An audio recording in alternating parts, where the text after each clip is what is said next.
Number 1. The Wednesday morning calculation. You're sitting at your kitchen table at 6:47 a.m. on a Wednesday in March, and the number on your phone is $2,847. That's what remains in your checking account after rent cleared yesterday. Your salary deposits in 2 days. You're calculating whether you can buy the $6.50 coffee downstairs, or if that pushes you too close to the minimum threshold before the automatic transfer tries to pull for your credit card payment. You choose the instant coffee from the cabinet. It's not about the coffee. It's about the fact that you're spending 7 minutes on a Wednesday morning doing financial algebra over $6.50. Your time is worth $31.25 per hour based on your annual salary of $65,000, which means you've just spent $3.64 of your time deciding whether to spend $6.50 on coffee. The logic doesn't help.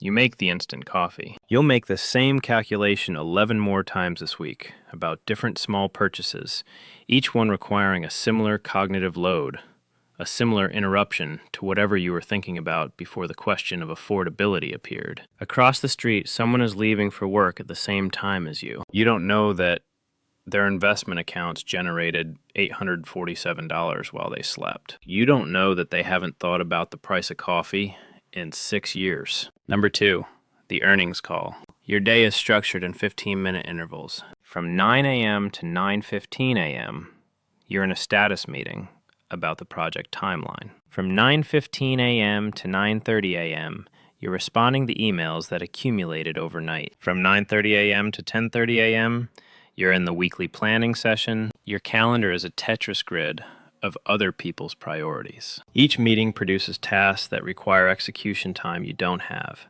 so you stay until 7:30 p.m. most nights, finishing work that was assigned during the hours when you were in meetings about work. Your manager sends a Slack message at 8:43 p.m. asking for a revision to the document you submitted at 6:15 p.m. You're on your couch, you open your laptop, you make the revision. You've now worked 11.5 hours today. Your hourly rate, adjusted for actual hours worked, is $23.91. You're salaried, so the extra hours are invisible.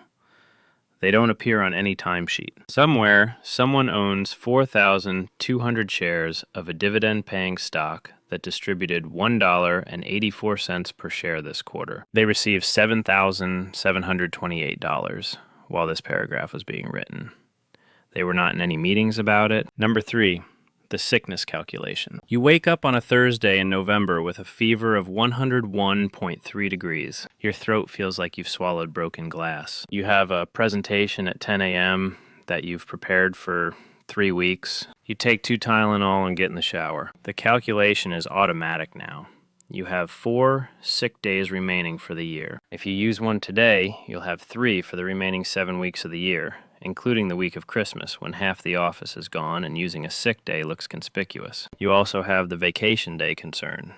You're planning to visit your family in May, which will require 3 vacation days since the flight schedule doesn't align with the weekend. You've already used 6 of your 12 vacation days. If you use a sick day today, you're not preserving the vacation days, but you're reducing your buffer for actual illness. The Tylenol starts working.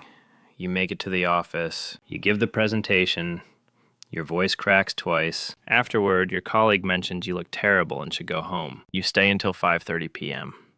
because leaving early also requires justification. Someone else is in their home office, also sick, but they stopped trading time for money in 2019. Their rental properties generated $4,150 this month, regardless of their body temperature. Number 4. The bathroom meeting. It's 2:34 p.m. on a Tuesday in June, and you're in a bathroom stall on the 3rd floor of your office building, responding to a text from your landlord about a rent increase. The new amount is $2,245 per month, up from $2,050.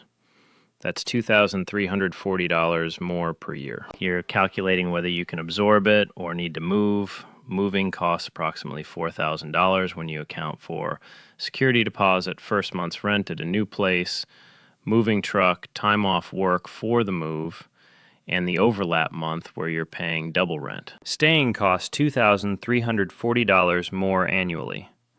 Moving costs $4,000 up front, but might save money long term if you find something cheaper. Except everything cheaper is 48 minutes farther from your office, which adds 96 minutes to your commute daily, which is 8 hours per week, which is 416 hours per year, which is 10.4 weeks of full-time work spent sitting in traffic. You're doing this math in a bathroom stall because it's the only private space in your open plan office.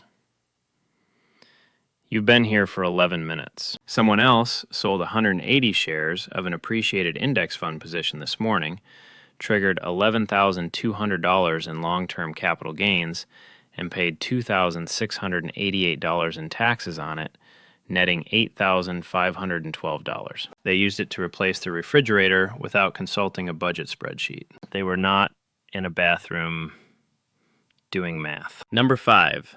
The vacation economics. You're looking at flights to Denver for a friend's wedding in September. The cheapest option is $320 round trip with a layover in Atlanta that adds 4 hours to travel time. The direct flight is $520. You choose the $320 option. The wedding is on Saturday, which means you need to take Friday off to fly out and Monday to fly back because the cheaper Sunday return flight doesn't land until 9:40 p.m., and you have a meeting at 8 a.m. Monday that you can't miss. You're now spending 2 vacation days and $320 on flights, plus $180 per night for 3 nights at the hotel, which is $540, plus the wedding gift, which should be $150 based on the venue cost you looked up, plus meals and the rental car. Total cost is $1,320 plus 2 vacation days. You're converting friendship maintenance into a financial burden calculation. You RSVP. Yes, because saying no would require explaining that you can't afford to attend, which is true, but unsayable. Somewhere, someone received $3,850 this month from a book they wrote in 2017. They haven't opened the book file in 4 years. The money appeared in their account on the 15th of the month, the same day it does every month. Adjusted for sales volume, they don't track anymore. They're also going to the Denver wedding. They booked the direct flight in under 2 minutes. Number 6.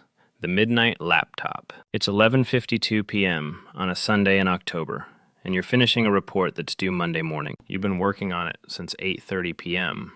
because the only uninterrupted time you have is after the day ends. Your manager requested 3 revisions via email, each one arriving after 6 p.m. on Friday, which means your weekend included Saturday morning at a coffee shop doing the first revision, Sunday afternoon doing the second, and now Sunday night doing the third. Tomorrow you'll attend a meeting where your manager will present this work to senior leadership. Your name will appear on slide 17 in 8-point font under the heading Contributors. The meeting is at 9:30 a.m. You'll be there. You'll answer questions if asked. You'll receive no additional compensation for the weekend work because you're salaried and weekends are theoretically yours, but functionally available. You close the laptop at 12:37 a.m. You've worked 4.2 hours this weekend on top of the 46 hours you worked Monday through Friday. Someone else spent this Sunday hiking in Marin County. Their dividend-paying portfolio generated $428 on Friday when the distributions processed. They received an email notification. They archived it without opening it. They'll review their account balances in December during their annual financial review. They were not in front of a laptop at midnight. Number 7. The salary negotiation. You're sitting across from your manager in a conference room with glass walls on a Thursday in January, and you're asking for a raise. You've prepared for this conversation for 3 weeks. You have a document with bullet points listing your contributions, projects completed ahead of schedule, positive feedback from stakeholders, additional responsibilities absorbed when your colleague left and wasn't replaced. You're asking for an increase from $65,000 to $75,000, which is a 15.4% raise. Your manager listens. Your manager says the budget for raises this cycle is 3.2% across the department. Your manager says you're valued. Your manager says timing is difficult. Your manager offers $67,500, which is a 3.8% increase, slightly above the department average, in recognition of your contributions. You accept it because declining means staying at $65,000, and potentially signaling that you're difficult. You've gained $2,500 annually, which is $208 per month, which is $6.83 per workday. Across the city, someone's rental property appreciated by $34,000 this year based on comparable sales in the neighborhood. They did not negotiate with the market. They did not prepare bullet points. The appreciation happened while they were doing other things. They'll realize the gain when they sell, or they'll refinance and extract equity, or they'll hold it and pass it to their children. The asset worked independently of their effort. Number 8, the breaking point that doesn't break. It's 6:18 a.m. on a Monday in April, and you're getting ready for work, and the thought appears fully formed. You could do this for 32 more years and then retire. The math is automatic. You're 33 years old. Retirement age is 65. That's 32 years of Wednesday morning coffee calculations, salary negotiations, bathroom math, midnight laptops, and flight price comparisons. The thought sits there. You don't do anything with it. You finish getting ready. You go to work. You attend the 9 a.m. meeting. The system doesn't require your enthusiasm. It requires your presence and output. You provide both. Someone else is also 33 years old. They spent 6 years building income streams that operate without their continuous labor. They did the midnight laptop phase. They did the bathroom math. They made different decisions about what to do with the small amounts of excess capital they managed to accumulate. They bought a duplex in 2019 and rented half of it. They started a blog that generated affiliate income. They invested in dividend stocks instead of new furniture. None of it was dramatic.